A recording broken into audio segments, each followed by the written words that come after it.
நேயர்களே, இந்த நிகழ்ச்சி நியூஸ் 18 தமிழ்நாடு வழங்கும் கொரோனாவை வெல்வோம். இணை நோய்கள் இருக்கக்கூடியவங்களுக்கு கொரோனா தொற்று ஏற்படாமல் தடுக்கவும், ஒருவேளை ஏற்பட்டு அவங்களுக்கு என்னென்ன விதமான பாதிப்புகள் ஏற்படக்கூடும், அதிலிருந்து எப்படி தற்காத்துக்கிறது அப்படிங்கிறத பற்றி பேசுகிற நிகழ்ச்சி தான் இது. அந்த வகையில் இன்னைக்கு நம்ம எடுத்திருக்கக்கூடிய தலைப்பு கொரோனாவும் பக்கவாதமும். நேயர்களின் கேள்விக்கும் இந்த தலைப்பு சம்பந்தமான என்னுடைய கேள்விகளுக்கும் நமக்கு பதிலளிக்க அமெரிக்காவிலிருந்து நரம்பியல் இரத்த நாள அறுவை சிகிச்சை நிபுணர் மருத்துவர் ராஜேஷ் ரங்கசாமி நம்மோடு இணைந்திருக்கிறார். வணக்கம் டாக்டர்.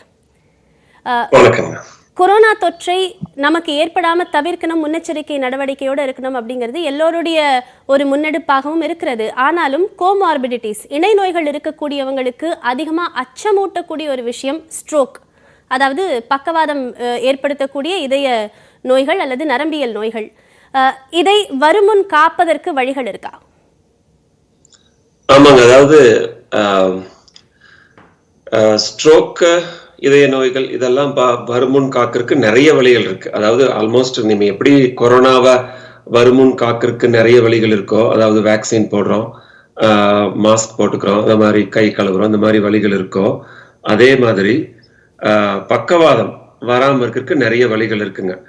அது ஒன்று மெயின் வந்து பார்த்தீங்கன்னா, அதாவது ஹை பிளட் ப்ரெஷர், உங்களுக்கு பிளட் ப்ரெஷர் வராமல் இருக்கணும். அதே மாதிரி அதாவது சுகர் இல்லாமல் இருக்கணும். இதெல்லாம் இல்லாமல் இருக்கணும். நீங்கள் நிறைய எக்ஸசைஸ் பண்ணணும், நீங்கள் சாப்பிட்ற உணவு எப்படின்னு நீங்கள் பார்த்துக்கணும், ஸ்மோக்கிங் இல்லாமல் இருக்கணும். இந்த மாதிரி நிறைய காரணங்கள்னா, நிறைய விஷயங்கள் நீங்கள் பண்ணீங்கன்னா உங்களுக்கு ஸ்ட்ரோக்கோ இல்லை ஹார்ட் அட்டாக்கோ வராமல் தடுத்துடலாம். இந்த ஸ்ட்ரோக் அப்படிங்கிறது கேள்விப்படும் போதே அச்சமூட்டக்கூடிய ஒரு நோயாகத்தான் பார்க்கப்படுது. இதை பற்றின புரிதல் அப்படிங்கிறது வெகு குறைவாகத்தான் இருக்கு அப்படின்னு சொல்லணும். சில பேர் வந்து ஒரு 2 நாட்கள் தள்ளி போட்டு மருத்துவர்கள் கிட்ட போறது காரணமாகத்தான் அதிகப்படியான ஸ்ட்ரோக் அட்டாக்ஸ் வருது அப்படின்னு மருத்துவர்களின் பொதுவான கணிப்பாக இருக்கிறது. உங்க அனுபவம்? ஆமாங்க, ஸ்ட்ரோக் அப்படின்னா நீங்க சொல்றது கரெக்ட். அதாவது இப்போ ஹார்ட் அட்டாக் அப்படின்னா அது வந்து ஒரு காமனா எல்லாத்துக்கும் தெரியுது. அதாவது அது ஏன்னா நெஞ்சு வலி அப்படிங்கிறது ஒரு எல்லாத்துக்கும் தெரிஞ்ச விஷயம். அதனால டக்குன்னு நெஞ்சு வலி ஹார்ட் அட்டாக் வந்துருச்சுன்னு நம்ம ஹாஸ்பிட்டலுக்கு போறதுக்கு ஈஸியா இருக்கு. ஆனா இதே சமயத்துல ஸ்ட்ரோக் நிறைய சிம்டம்ஸ் இருக்குங்க. ஸ்ட்ரோக்ஸ்ல அதுல மெயின் பாத்தீங்கன்னா வாய் கொளறுது. அதாவது வாய் கொளறுதுன்னா நம்ம வார்த்தைகளை சொல்லணும்னு நினைக்கிறோம், அதனால அந்த வார்த்தைகளை சொல்ல முடியாம போறது ஒரு காமன் சிம்டம்.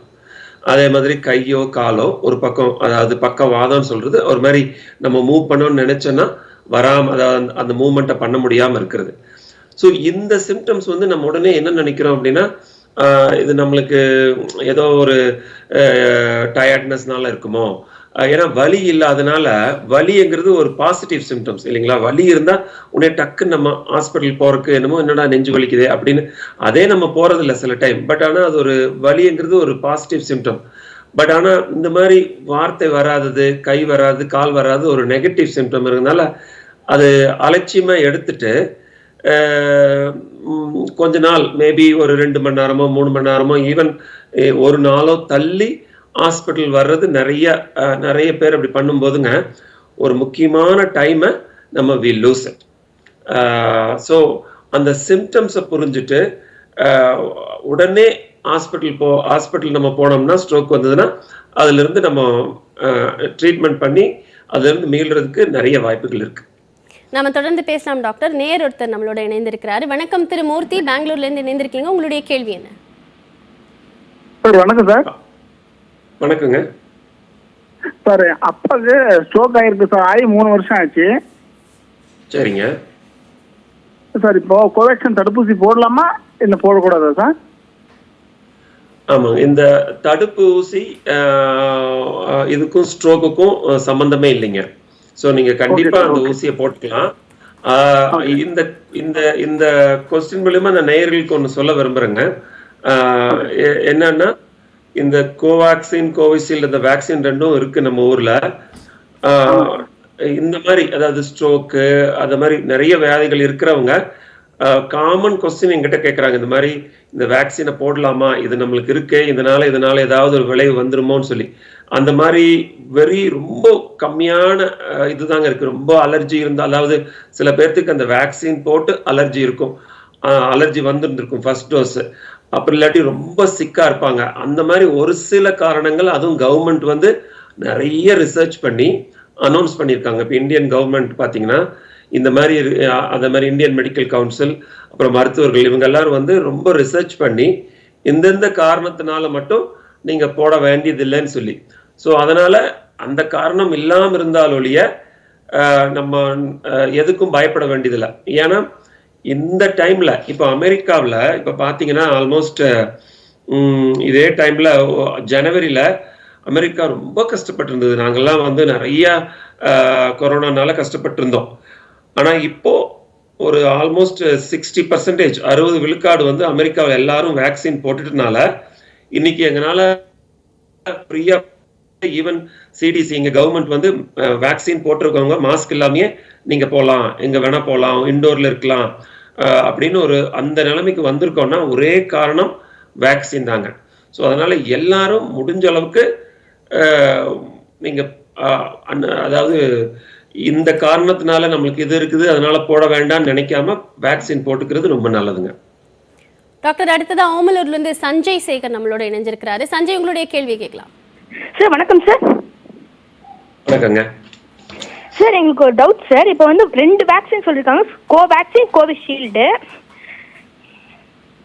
ஹலோ, உங்க கேள்வியை தொடர்ந்து கேளுங்க சஞ்சய். இப்போ வந்து கோவேக்சின், கோவிஷீல்டு 2 வேக்சின் இருக்கு சார். அது எது பெஸ்ட்? இது 2ல எது சார் பெஸ்ட்? அதே மாதிரி நம்ம இன்ட்ரடியூஸ் ஆக போற ஸ்புட்னிக் பி, அது 3ல எது சார் பெஸ்ட்? இந்த வேக்சின் பாத்தீங்கன்னா எது பெஸ்ட்னு நம்ம வந்து சொல்ல முடியாதுங்க. அதுக்கு ரிசர்ச் பண்ணியிருக்காங்க. ரிசர்ச் பண்ணதுல ஒவ்வொரு வேக்சினும் ஒவ்வொரு டைப்புங்கிறங்க. இப்போ வந்து அதுல எஃபிஷியன்சி அப்படின்னு பாத்தீங்கன்னா ஆல்மோஸ்ட் எவ்ரிதிங் அரௌண்ட் ஒரு 90 விழுக்காடு வந்து அதாவது 85ல இருந்து 90 விழுக்காடு எஃபிஷியன்சி இருக்குன்னு கண்டுபிடிச்சிருக்காங்க. அதாவது என்ன அப்படின்னா என்னன்னா, இந்த வேக்சினை நீங்க போட்டுட்டீங்கன்னா உங்களுக்கு ஒரு 85ல இருந்து 90 விழுக்காடு உங்களுக்கு அந்த தொற்றை வராம தடுக்கலாம்னு சொல்லி இருக்குதுங்க. ஸோ இதனால நீங்க எது எந்த டைம்ல அவைலபிலிட்டி இருக்கோ அதுதான் நம்மளோட நம்ம போட்டுக்கிறதா நல்லது. ஏன்னா ஒருவேளை ஒரு சில வேக்சின்ஸ் உங்களுக்கு வந்து நல்லது இல்லை, அதுக்கு வந்து அதுக்கு வந்து கொரோனாவை தடுக்கிற பவர் ரொம்ப கம்மியா இருக்குன்னா நம்ம இந்தியன் மெடிக்கல் கவுன்சிலோ இல்லை ரிசர்ச்சர்ஸோ அதை அப்ரூவ் பண்ண மாட்டாங்க. ஸோ ஆல்மோஸ்ட் எல்லா 3மே அவைலபிலிட்டி இருந்தா நீங்க போட்டுக்கங்க. இதுதான் பெஸ்ட் அதுதான் பெஸ்ட் நம்ம கவலைப்பட தேவையில்லைங்க. அடுத்து பாண்டிச்சேரியில இருந்து ராம் இணைஞ்சிருக்கீங்க. ராம், உங்க கேள்வி.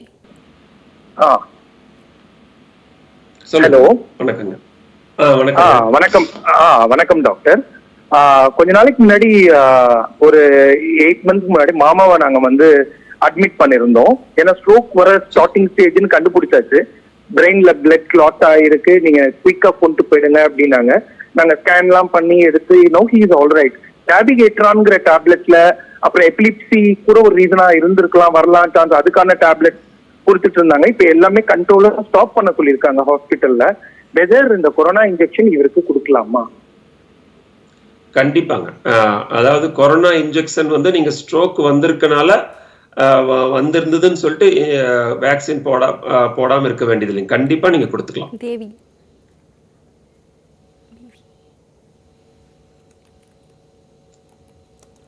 அடுத்து திருப்பூர்ல இருந்து பிவி இணைஞ்சிருக்கீங்க. உங்களுடைய கேள்வியை கேளுங்க.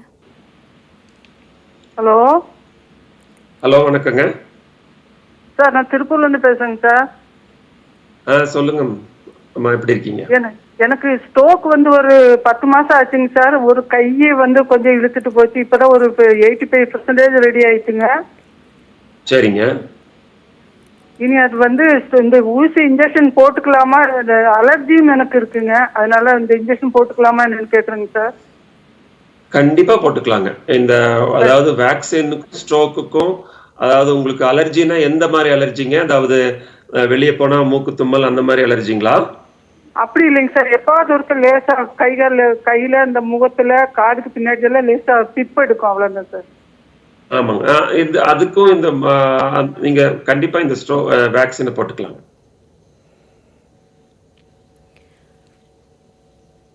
டாக்டர், நம்ம தொடர்ந்து பேசலாம். எந்தெந்த அறிகுறிகள் தென்பட்டா ஸ்ட்ரோக்குக்கான எச்சரிக்கையா நம்ம எடுத்துக்கணும் அப்படின்னு நீங்க சொல்லிட்டு இருந்தீங்க?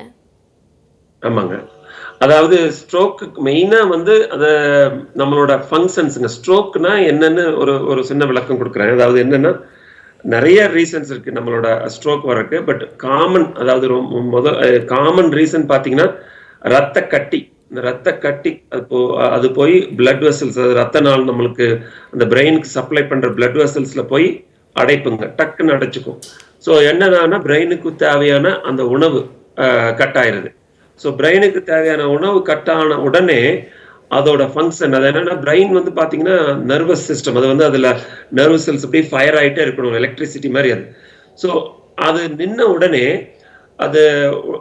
அதோட ஃபங்க்ஷன்ஸ் பூரா போயிருங்க. ஒரு மெயின் ஃபங்க்ஷன் பாத்தீங்கன்னா நம்மளுக்கு வந்து என்னன்னா, நம்ம பேசுற ஃபங்க்ஷன் உடனே டக்குன்னு நம்ம நினைச்சது பேச முடியாது. அல்லாட்டி பேசும்போது அந்த வார்த்தைகள் வெளியே வர்றது வேற மாதிரி வருங்க. அது one of the common symptom. Second common symptom பாத்தீங்கன்னா கை கால். இப்ப இந்த அம்மா சொன்ன மாதிரி கை கால் வந்து உங்களுக்கு ஏதாவது எடுக்கணும்னு நினைக்கிறோம், எடுக்க முடியாது. அது அப்படி கை கால் வராம போறதுன்னு சொல்றதுங்க. இது ரெண்டு தான் ரொம்ப காமன் சிம்டம் இந்த ஸ்ட்ரோக்ல. ஸ்ட்ரோக்கை ப்ரிவென்ட் பண்றதுக்கானது லைஃப் ஸ்டைல் சாய்ஸஸ் தான் அப்படின்னு சொன்னீங்க. ஒருவேளை ஏற்பட்டுருச்சு அப்படின்னா இதை குணப்படுத்துறது எந்த அளவுக்கு சாத்தியம்? மறுபடியும் பழைய நிலைமைக்கு திரும்புறது சாத்தியமான ஒரு விஷயம் தானா? ஆமாங்க. இப்போ ரொம்ப நல்ல கொஸ்டின்ங்க. இப்போ சமீபமா ஒரு 10 வருஷம்னு வச்சுக்கோங்களேன், நம்ம சயின்டிபிக், அதாவது இந்த டெவலப்மெண்ட் வந்து ரொம்ப இந்த ஸ்ட்ரோக்கை பொறுத்தளவுக்கு நல்ல டெவலப் ஆயிருக்கு. என்னன்னா, இந்த ரத்த கட்டி உள்ள ஃபார்ம் உடனே இப்ப தலையில இருக்கு, இந்த இடத்துல இருக்குன்னாங்க, நீங்க வந்து இந்த பிளட் வெசல் மூலியமா அப்படி இந்த பிளட் வெசல் உள்ளுக்குள்ளேயே போய் அந்த ரத்த கட்டியை அப்படியே நம்ம எடுத்துடலாம். அந்த மாதிரி ஒரு மெடிக்கல் டெவலப்மெண்ட் ரீசென்ட்லி இருக்கு. அந்த சர்ஜரிஸ் தான் நான் பண்ணிட்டு இருக்கேன். ஸோ அதனால பட் நீங்க வந்து உடனே ஹாஸ்பிட்டல் போகணும். அதாவது எவ்வளோ சீக்கிரம் முடியுமோ அவ்வளோ சீக்கிரம் நீங்க போனீங்கன்னா, இப்போ அதில் டாக்டர்ஸ் வந்து உங்களுக்கு ஃபர்ஸ்ட் மெடிசன் கொடுப்பாங்க ரத்தத்துல. அதாவது மெடிசன் கொடுத்து சம்டைம்ஸ் அந்த மெடிசனே உங்களுக்கு கரைச்சிருங்க. அந்த கட்டிய அந்த மெடிசனே கரைச்சிரும். அது கரைச்சிட்டா இந்த மாதிரி ஒரு சர்ஜரி தேவையில்லை. இல்ல அந்த கட்டி பெருசா இருந்ததுன்னா மெடிசனும் கொடுத்துட்டு உடனே சர்ஜரிஸ் போய், அதாவது எப்படி ரத்தத்துல ஹார்ட்ல ஆஞ்சியோபிளாஸ்டி பண்றோமோ அதே மாதிரி பிரெயின்ல உள்ளுக்குள்ள ரத்தம் மூலியமா போய் அந்த கட்டி எடுத்துருவோம். ஸோ அதுக்கு மெயினா நீங்க என்ன பண்ணணும்னா, உடனே ஹாஸ்பிட்டல் போனீங்கன்னா அந்த தீர்வு உங்களுக்கு கிடைய வாய்ப்பு இருக்கு. அதை எடுத்துட்டோம்னா ஒரு 60 to 70 விழுக்காடு ஸ்ட்ரோக் வந்தவங்க கம்ப்ளீட் ரெக்கவரி ஆகிறதுக்கு நிறைய சான்சஸ் இருக்குங்க. பட் நீங்க டைம் பண்ணிட்டீங்கன்னா, அதாவது வந்து ரொம்ப நேரம் ஒரு நாள் தள்ளியோ இல்லை 2 நாள் தள்ளியோ நீங்க ஹாஸ்பிட்டல் போனீங்கன்னா எதுவுமே பண்ண முடியாது. ஸோ எதுவுமே பண்ண முடியாதுன்னா திருப்பியும் அதோட ரெக்கவரி லேட்டா இருக்குங்க. திருப்பியும் நீங்க ஒரு 6 மாசமோ 1 வருஷமோ ஆகலாம், இல்ல உங்களோட ஃபங்க்ஷன் வராமையே போகலாம். ஸோ எவ்வளோ சீக்கிரம் போக முடியுமோ அவ்வளோ சீக்கிரம் நீங்க ஹாஸ்பிட்டலுக்கு போறதுதான் ஒரு கரெக்டான மெத்தட். அடுத்து திருப்பூர்ல இருந்து செல்லதுரை நம்மளோட இணைஞ்சிருக்காரு. டாக்டர் செல்லதுரை, உங்களுடைய கேள்வியை கேளுங்க. டாக்டர் வணக்கம். வணக்கம் டாக்டர், நான் வந்து எனக்கு இந்த கொரோனா இன்ஜெக்ஷன் போட்டுக்கலாமான்னு அப்படிங்கிற எங்க வீட்டில் எல்லாத்துக்குமே ஒரு பயம் இருக்குங்க. ஏன்னா எனக்கு வந்து ஸ்மைல் அட்டாக் ஏற்கனவே வந்ததுங்க. அந்த இதனால போடலாம் அப்படிங்கிறது கேட்குறேன். ஆமாங்க. நீங்க வேக்சினுக்கும் இந்த கொரோனா, அதாவது ஸ்ட்ரோக்குக்கும் இது எந்த சம்பந்தமும் இல்லைங்க.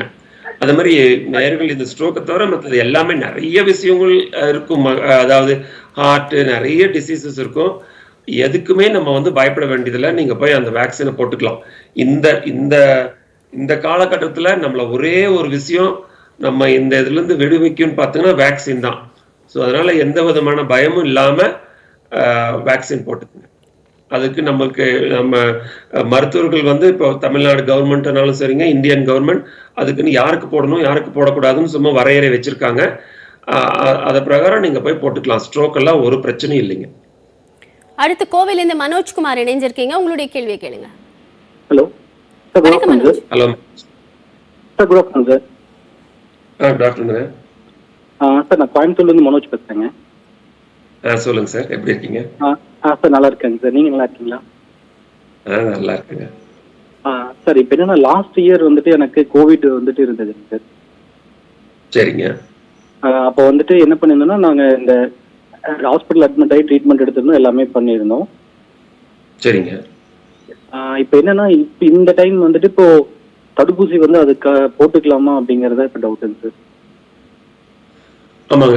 அதாவது இப்போ கோவிட் வந்திருந்தாலும் என்ன ஆகுதுனாங்க, கோவிட் வந்து இப்போ அந்த கோவிட் வந்து ஒரு 15 days அந்த குவாரண்டைன் பீரியட்னு சொல்லுவோம் இல்லைங்களா, அந்த குவாரண்டைன் பீரியட் முடிச்ச உடனே தடுப்பூசி போட்டுக்கலாங்க. இப்போ ஆக்சுவலா என்னோட குழந்தைங்க, என் குழந்தைங்க 2 குழந்தைங்க, அதாவது இங்க யூஎஸ்ல இப்போ வந்து அலோவ் பண்ணியிருக்காங்க. அதாவது 12ல இருந்து இருக்கிறவங்க அதுக்கு மேல 12 வயசுக்கு மேல இருக்கவங்க போட்டுக்கலாம்னு சொல்லிட்டு என்னோட 2 குழந்தைங்களுக்கே கோவிட் வந்ததுங்க.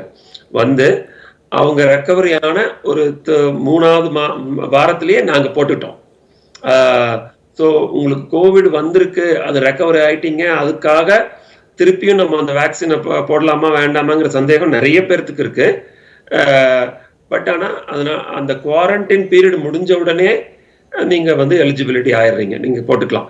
சில டைம் கவர்மெண்ட் வந்துங்க 60 days 90 daysக்கு அப்புறம் போடுங்க, 3 மாசத்துக்கு அப்புறம் போடுங்கன்னு ஒரு வரையறை இருக்குங்க. ஸோ அந்த டைம்ல அந்த குறிப்பிட்ட வேக்சினுக்கு என்ன சொல்றாங்களோ அத மாதிரி நீங்க போட்டுக்கலாம். ஏன்னா இங்க இருக்கிற அமெரிக்காவில் இருக்க 2 வேக்சின், ஃபைசர் அண்ட் மாடர்னா, அதுக்கு வந்து 15 daysலயே போட்டுக்கலான் இருக்குங்க. Covishield and Covaxin and Sputnik Covid வந்தவங்களுக்கு எவ்வளோ நாள் அப்படின்னு சொல்லி சொல்றாங்களோ அது மாதிரி பண்ணிக்கங்க. எனக்கு தெரிஞ்சு மேக்சிமம் 90 days இருக்குங்க. 90 daysக்கு மேலே போயிடுச்சுன்னா போட்டுக்கலான்னு இருக்கும். பட் அந்த டீட்டெயில்ஸ் வந்து உங்களை அந்த மருத்துவர்கள் தான் உங்களுக்கு கரெக்டாக சொல்லுவாங்க. பட் உங்களுக்கு 1 year ஆயிடுச்சு அப்படிங்கிறனால எந்த விதமான உங்களுக்கு சந்தேகம் இல்லாமல் போய் போட்டுக்கலாம். நாம தொடர்ந்து பேசலாம் டாக்டர். கோவிட் அப்படிங்கிற ஒரு நோய் நமக்கு ஏற்பட்டுருச்சு அப்படின்னா நம்மளுடைய நுரையீரல், லங்ஸ் தான் பெரும்பாலும் பாதிக்கப்படுது. அதனால தான் மூச்சு திணறல் உள்ளிட்ட கஷ்டங்கள் வந்து நோயாளிகளுக்கு ஏற்படுது. அந்த நேரத்தில் லங்ஸ்ல இருக்கக்கூடிய இரத்த நாளங்கள் பாதிப்படைய வாய்ப்பு இருக்கிறதா? கண்டிப்பாங்க. அதாவது இரத்த நாளங்கள் அட்டாக் பண்றதுங்கிறது ஒரு அதாவது இந்த கொரோனா வைரஸ் வந்து அதனால நிறைய ப்ராப்ளம் அதனாலயும் வருது அப்படிங்கிறத நாங்க கண்டுபிடிச்சிருக்கோம். அதாவது முதல்ல தெரியுதுங்க. என்னன்னா இந்த செல்ஸ், அந்த அல்வியோலர் செல்ஸ்ன்னு சொல்லுவோம், அதுல போய் கொரோனா வைரஸ் அட்டாக் பண்ணுது. அட்டாக் பண்ணி அந்த உங்களுக்கு காஃப், அதனால வர்ற கன்ஜஷன், நிமோனியா இதெல்லாம் வருது. அதே சமயத்துல அங்க இருக்கிற ஸ்மால் பிளட் வெசல்ஸ்லயும் போய் இந்த கொரோனா வைரஸ் அட்டாக் பண்றதுனால அந்த பிளட் வெசல்ஸ் வந்து கிளாட் ஆகுங்க. அதாவது ரத்த கட்டி அந்த பிளட் வெசல்ஸ் ஃபார்ம் ஆகும். அந்த ரத்த கட்டி ஃபார்ம் ஆனா உடனே அந்த நுரையீரல், அந்த பிளட் வெசல்ஸ்க்கு போய் அந்த நுரையீரல்ல பாத்தீங்கன்னா ஆக்சிஜன் டிரான்ஸ்போர்ட் வந்து கண்டிப்பா அதனால பாதிக்கப்படுதுங்க. ஸோ அந்த இரத்த நாளங்கள் பாதிப்பு அப்படிங்கிறது கொரோனால ஒரு மிகப்பெரிய ஒரு பயப்படக்கூடிய விஷயம். அடுத்து திருச்சியில இருந்து பெர்லின் இணைஞ்சிருக்காரு. பெர்லின், உங்க கேள்வி கேளுங்க. ஹலோ பர்வீன், உங்க கேள்வி கேளுங்க. சார், நாங்க திருச்சியில இருந்து பேசுறோம். என் பேர் பர்வீன். அம்மாக்கு 73 வயசு சார். ஃபர்ஸ்ட் வேக்சின் இன்னும் போடல. அவங்க வந்து சுகர் பேஷண்ட், பிபி இருக்கு, ஐபிஎஸ் இருக்கு. அவங்க ஏற்கனவே ஒரு ஆபரேஷன் பண்ணியிருக்காங்க, யூட்ரஸ் ஆபரேஷன். அப்போ பென்சிலின் போட்டு அலர்ஜி ஆயிடுச்சு. இப்போ அவங்க வேக்சின் போடலாமா?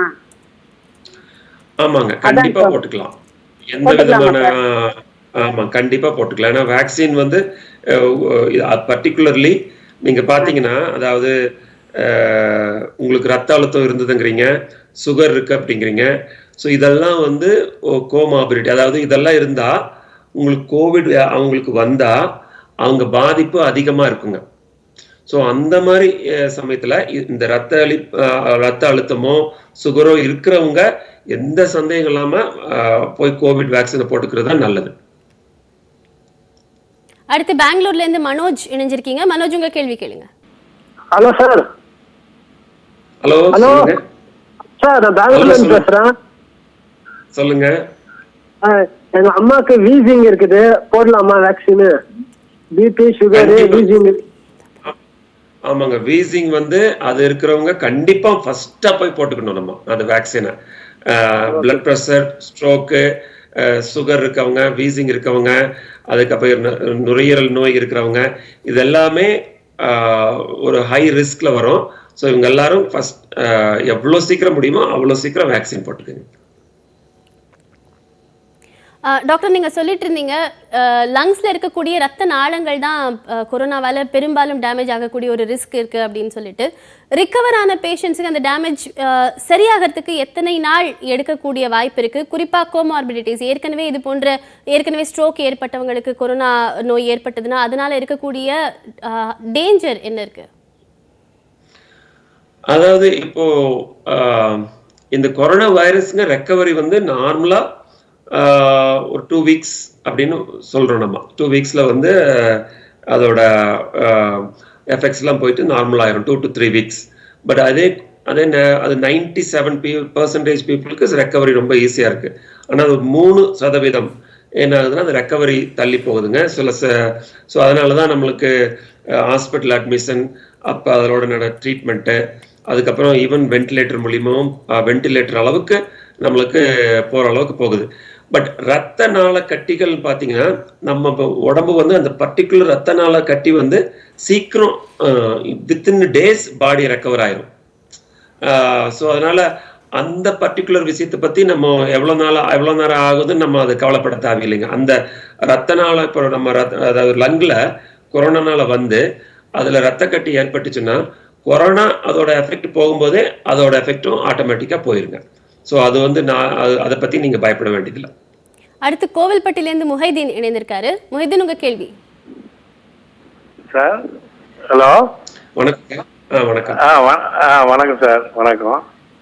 எனக்கு சின்ன டவுட் சார். ஸ்டண்ட் வச்சிருக்கேன் சார், கிட்டத்தட்ட 1.5 வருஷம் ஆச்சு சார். அதான் நான் வேக்சின் போடலாமா என்னங்கிறதுக்காண்டி உங்கள்கிட்ட கேட்கறேன் சார். அடுத்தாப்புல பித்தப்பை ப்ராப்ளம் கொஞ்சம் உண்டு சார் எனக்கு. அதான் கொஞ்சம் டவுட்டை கிளியர் பண்ணிடுவோம் அப்படின்னு. இல்லைங்க, நல்ல, அதாவது நீங்க ஸ்டென்ட் என்ன ஹார்ட்ல வச்சிருக்கீங்களா? ஹார்ட்ல. ஆமா சார், ஆமா சார், ஆமா சார், ஹார்ட்ல வச்சிருக்கேன். இதுக்கும் அந்த ஸ்டென்ட் ஹார்ட்ல இருக்க ஸ்டென்ட்டுக்கோ இல்ல பித்தப்பை ப்ராப்ளத்துக்கோ எந்த நீங்க இருந்தா அந்த வேக்சினுக்கும் சம்பந்தமே இல்லைங்க. அதாவது ஹார்ட், லங்கு, இதுல எந்த விதமான பிரச்சனை இருந்தாலும் நமக்கு வேக்சின் கண்டிப்பா போட்டுக்கலாம். ஏன்னா நீங்க ஹை ரிஸ்க்ல வருவீங்கன்னா உங்களுக்கு ஸ்டென்ட் அப்படின்னு நீங்க போட்டிருக்கீங்கன்னு அப்படின்னா என்ன அர்த்தம் அப்படின்னா உங்களுக்கு பிளட் ப்ரெஷர் இருந்திருக்கலாம், சுகர் இருந்திருக்கலாம். இதனாலதான் இந்த பிளட் ப்ரெஷர், சுகர் இதெல்லாம் இருக்கிறனாலதான் ஹார்ட்ல இருக்கிற பிளட் வெசல்ஸ்ல ரத்த கட்டிகள், அந்த கொழுப்பு படர்ந்து உங்களுக்கு ஹார்ட் அட்டாக்கே வருது இல்லைங்களா? ஸோ அதனாலதான் நீங்க ஸ்டென்ட்டே போட்டிருக்கீங்க. ஸோ இந்த சமயத்துல இந்த கொரோனா இந்த மாதிரி ஹை பிளட் ப்ரெஷர் இருக்கிறவங்களுக்கோ இல்ல அதாவது சுகர் இருக்கிறவங்களுக்கோ அவங்களுக்கு பாதிப்பு நிறைய இருக்கு. ஸோ இந்த மாதிரி இருக்கிற இந்த முன்னாடியே இருக்கிற நோய்கள் இருக்கிறவங்க தான் நம்ம வந்து வேக்சினை உடனடியா போட்டுக்கணும். அடுத்து சேலம்ல இருந்து இளையராஜா இணைஞ்சிருக்கீங்க, உங்களுடைய கேள்வியை கேளுங்க. சார் வணக்கம் சார். வணக்கங்க சார். ஆக்சுவலா வந்து 2015ல எனக்கு ஃபேஸ் ஸ்ட்ரோக், ரைட் சைடுல ஃபேஸ் ஸ்ட்ரோக் ஆயிடுச்சு சார். சரிங்க. அது எனக்கு அதனுடைய இது தெரியாம நான் அடுத்த நாள் தான் போய் ட்ரீட்மெண்ட் போனேங்க. எம்ஆர்ஐ ஸ்கேன் எடுத்து பார்த்தாச்சுங்க. சரிங்க. அதுக்கப்புறம் பாத்தீங்கன்னா ஃபுல்லா கியூர் ஆகல. அது ஒரு டிஸ்டர்பன்ஸ் ரைட் சைடுல பாத்தீங்கன்னா அது பெயின் இருக்கு, வலி இருக்கு, லெட்டர்ஸ் எழுதும் போதெல்லாம் டபுளா தெரியற மாதிரி இருக்கு. ரொம்ப ஸ்ட்ரெயின் பண்ணி தான் பேசுறது, தூக்கமா இல்லாம இருக்கு. வேக்சின் போடுறதுக்கு கொஞ்சம் பயந்துட்டு இருக்கிற மாதிரி இருக்குங்க சார். அதனால அது கிளியர் பண்றதுக்காக போன் பண்ணேன் சார். சரிங்க. ஆமாங்க, ஸ்ட்ரோக் வந்து உங்களுக்கு போய் அது ஃபேஸ்ல மட்டும் தான் வந்திருக்கு அப்படிங்கிறீங்க. இங்க இப்ப பேசும்போது நீங்க நல்லா பேசுறீங்க. ஸோ ஆல்மோஸ்ட் நியரா ஒரு அளவுக்கு ரெக்கவரி வந்துருச்சுன்னு நினைக்கிறேன் உங்களுக்கு. பட் நாளடைவில் அப்படி கொஞ்சம் கொஞ்சமா உங்களுக்கு ஃபுல் ரெக்கவரி வந்துடும். ஸோ பயப்படாதீங்க. ரெண்டாவது, இந்த ஸ்ட்ரோக்கு வந்தனால நீங்க கொஞ்சம் ஹை ரிஸ்க் கேட்டகரியில தான் இருப்பீங்க. அப்படின்னா நீங்க தான் உடனடியா போய் போட்டுக்கணும் வேக்சினை. ஸோ இந்த வேக்சின் எந்த விதமான இப்போ வேக்சின்னு எனக்கு இன்னொரு பதில் நான் நேயர்களுக்கு சொல்ல விரும்புறேங்க. வேக்சின் வந்துங்க அது ஒரு கோல்டு வைரஸ். அதாவது அது நம்மளுக்கு டெய்லியும் வந்துட்டு இருக்க ஒரு வைரஸ்ல இந்த ஒரு கொரோனா வைரஸோட ஒரு சின்ன ஜீன் பகுதியை உள்ள இணைச்சு கொடுக்குற ஒரு வேக்சின் தாங்க கோவிஷீல்டு அப்படிங்கிறது. இது கோவேக்சின் வந்து அந்த வைரஸ், கொரோனா வைரஸையே டீஆக்டிவேட் பண்ணி, அதாவது அதோட ஆபத்தான இதையெல்லாம் நம்ம கட் பண்ணிட்டு கொடுக்கறதுங்க. ஸோ இந்த 2 வேக்சினும் நீங்க உடம்புல நீங்க செலுத்துனீங்கன்னா அதனால வர பாதிப்பு ரொம்ப ரொம்ப ரொம்ப கம்மி. எதுவுமே ஒரு மில்லியன்ஸ்ல ஒருத்தவங்களுக்கு ஏதாவது ஒரு பாதிப்பு வரலாம். ஸோ நம்மளுக்கு உடம்புக்கு இது இருக்கு அது இருக்குன்னு சொல்லிட்டு நிறைய பேர் வந்து போடலாமா வேண்டாமான்னு சந்தேகம் இருக்கு. எந்த சந்தேகம் இல்லாம நீங்க போட்டுக்கலாம். அடுத்து ராஜபாளையம்ல இருந்து பிரகாஷ் இணைஞ்சிருக்காரு டாக்டர், அவர்கிட்ட பேசலாம். பிரகாஷ், உங்க கேள்வி. வணக்கம் டாக்டர். இப்ப கோவிட் ஏற்கனவே வந்தவங்களுக்கு திருப்பி வருமா அப்படிங்கிற ஒரு கேள்வி டாக்டர். பிறகு வந்து ஏற்கனவே வந்தவங்க கட்டாயமா தடுப்பூசி போடணுமா அப்படிங்கிறது. ஆமா, அதான் நல்ல கொஸ்டின்ங்க.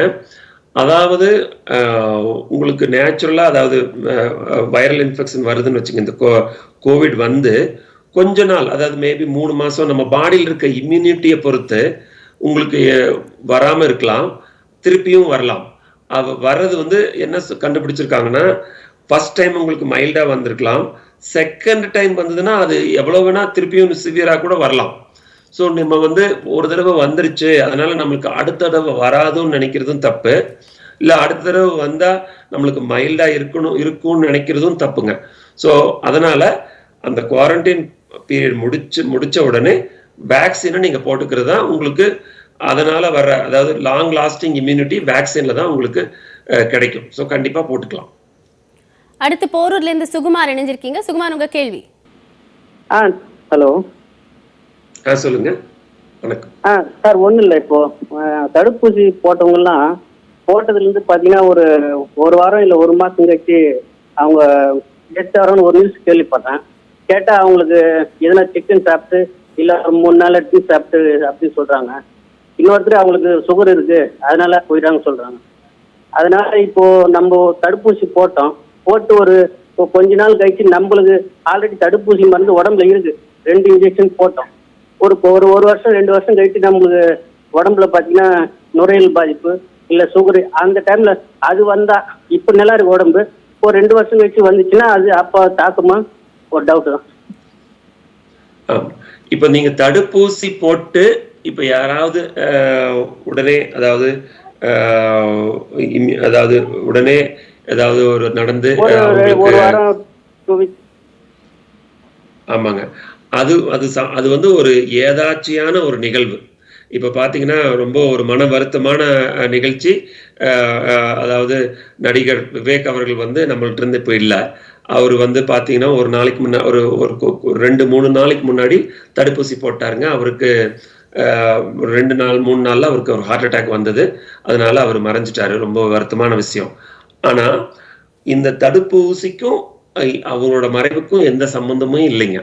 அது மாதிரி, ஏன்னா அது வந்து ஒரு ஏதாச்சியான நிகழ்வு. அது ஒரு 10 நாளுக்கு அப்புறம் ஏதாவது ஒன்று நடந்து அவங்க நம்மளை விட்டு போயிடுறதோ, இல்லை 1 வருஷம் 2 வருஷத்துக்கு அப்புறம் எந்த விதமான உங்களுக்கு சந்தேகமும் வேண்டியதில்லை. இது வேற அது வேற. நீங்க இந்த வேக்சின்னால இப்போ உலகம் ஃபுல்லா போட்டிருக்காங்க. இந்த ரிசர்ச் பண்றவங்க பாத்தீங்கன்னா இந்த இது ஒரு தடுப்பூசியை உலகத்துக்கு நம்ம அப்ரூவ் பண்றதுக்கு முன்னாடி, இது பரவாயில்ல மக்களுக்கு சொல்றதுக்கு முன்னாடி நிறைய ரிசர்ச் பண்ணுவாங்க நாங்க. அதாவது ஆயிரக்கணக்கான லட்சக்கணக்கான பேருக்கு இதை போட்டு அவங்கள டெய்லியும் செக் பண்ணி அவங்களுக்கு எந்த விதமான பாதிப்பும் இல்லை, அதுக்கப்புறம் அது வந்து அவங்களுக்கு கொரோனா வர்றதில்லை, இந்த வேக்சின் போட்டுட்டா இந்த கொரோனால இருந்து நம்ம காப்பாத்திக்கலாம்னு தெரிஞ்சதுக்கு அப்புறம் தான் கவர்மெண்ட்ஸ் வந்து அதை அலோவே பண்றாங்க. ஸோ நம்ம வந்து அந்த சந்தேகத்தை நம்ம சந்தேகப்பட தேவையில்லைங்க. டக்குன்னு போய் நம்ம வேக்சின் போட்டுக்கிறது நல்லது. டாக்டர், ஒரு சிறிய இடைவெளிக்கு பிறகு நம்மளுடைய உரையாடலை தொடரலாம்.